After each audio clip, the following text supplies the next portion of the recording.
दोस्तों, कभी कभी हमें अपने मन की बात व फीलिंग्स को समय रहते दूसरे को बता देना चाहिए, वरना बाद में सिचुएशन कुछ ऐसी हो जाती है कि उस बात को बताने का कुछ भी फायदा नहीं होता। और इसी छोटी सी व इम्पोर्टेंट बात को इस एनिमे मूवी के जरिए समझाने की कोशिश की गई है।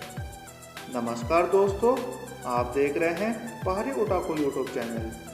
दोस्तों, आज मैं रिव्यू करूंगा एक बेहतरीन एनिमे मूवी का जिसका नाम है अ व्हिस्कर अवे। यह मूवी एक romantic drama comedy anime movie है जिसे प्रोड्यूस किया है स्टूडियो कोलोरिडो, टोहो एनिमेशन और ट्विन इंजन ने। यह मूवी जापानीज और इंग्लिश डब दोनों ही लैंग्वेजेस में अवेलेबल है और यह मूवी 18 जून 2020 को ऑनलाइन प्लेटफॉर्म नेटफ्लिक्स पर रिलीज़ की गई है। अब बात करते हैं इस मूवी के प्लॉट की। मियो नाम की एक लड़की होती है जो कि मिडिल स्कूल में होती है। मियो को अपनी क्लास में हिनोने नाम का लड़का बहुत पसंद होता है, तो वह हर बार कुछ ना कुछ करके हिनोने के साथ इंटरेक्ट करने की कोशिश व उसके साथ एक रोमांटिक रिलेशनशिप को स्टैब्लिश करने की कोशिश करती रहती है, पर हिनोने हर बार उसको इग्नोर कर देता है।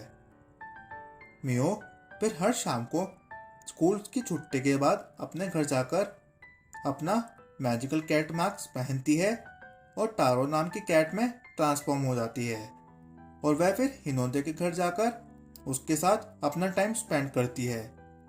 यह मैजिकल कैट मास्क उसको एक मास्क सेलर ने बेचा होता है जो कि एक मोटी कैट होती है जो कि कैट वर्ड से आई होती है। तो जब तारो हिनोने के साथ अपना टाइम स्पेंड करने लगती है तो उसे हिनोने के बारे में बहुत सी चीज़ें पता चलती है व हिनोने के पोएट्री के प्रति फैशन का भी पता चलता है। एक दिन तारो हिनोने की फैमिली की बात सुन लेती है तो उसे पता चलता है कि हिनोने की फैमिली अपना पोएट्री का बिजनेस बंद कर रहे होते हैं और उसके ग्रैंडपा अब इस काम से रिटायरमेंट ले रहे होते हैं, जिससे कि हिनोने बहुत नाराज होता है।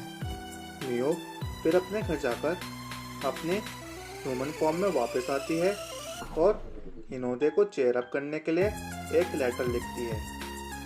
अगले दिन मियो जब क्लास में हिनोने को अपना लेटर देने ही वाली होती है, तब तक कुछ लड़के उससे उसका लेटर छीन लेते हैं और पूरी क्लास के आगे उसके लेटर को पढ़ देते हैं, जिससे हिनोने को बहुत गुस्सा आ जाता है और वह पूरी क्लास के आगे मियो को कह देता है कि वह उसको पसंद नहीं करता, जिससे मियो को बहुत बुरा लगता है और वह रोने लगती है और फिर वह क्लास छोड़कर भाग जाती है।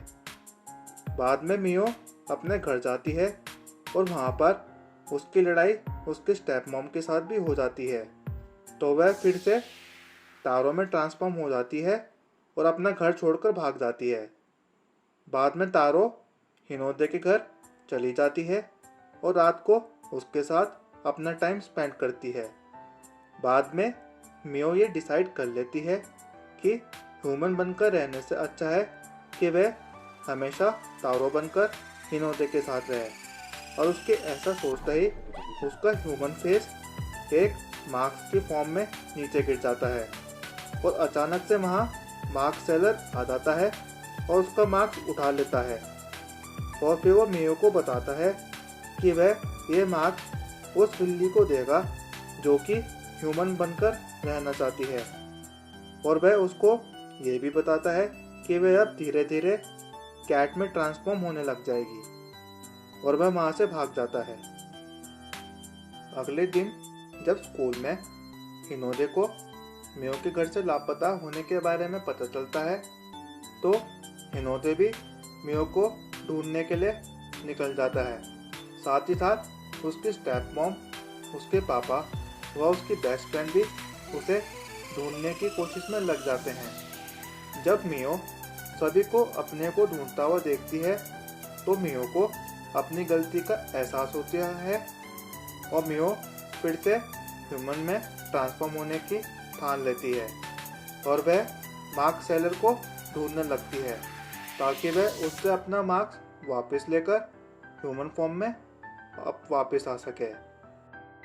कुछ दिनों बाद मियो फिर अपने घर वापस आ जाती है, पर असलियत में वो मियो के स्टेप मॉम की कैट किनोको होती है, जिसने कि मार्क्स सेलर से मियो का फेस मास्क खरीदा होता है।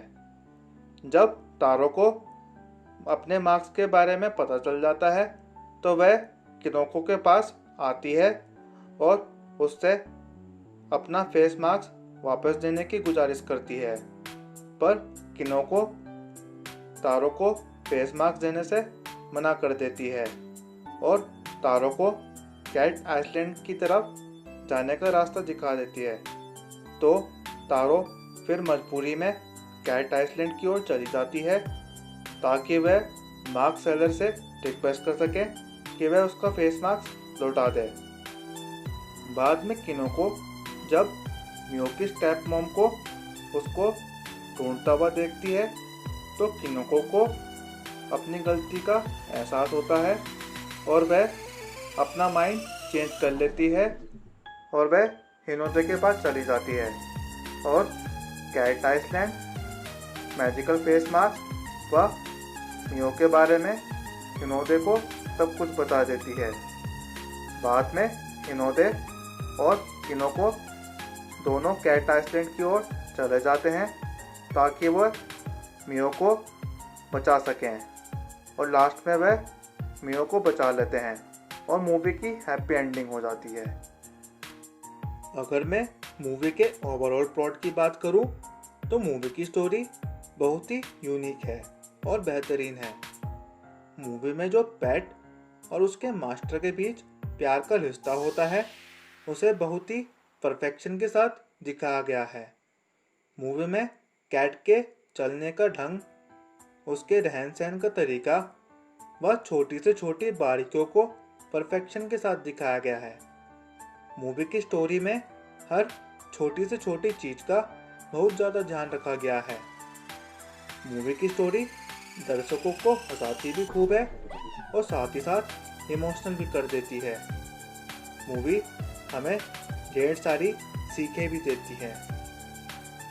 अगर मैं मूवी के कैरेक्टर्स की बात करूं तो मूवी में हर कैरेक्टर के आइडियोलॉजी, बिहेवियर व पर्सनालिटी को बहुत ही अच्छी तरीके से दिखाया गया है। साथ ही साथ मूवी में सपोर्टिंग कैरेक्टर को भी अच्छे से रिप्रेजेंट किया गया है।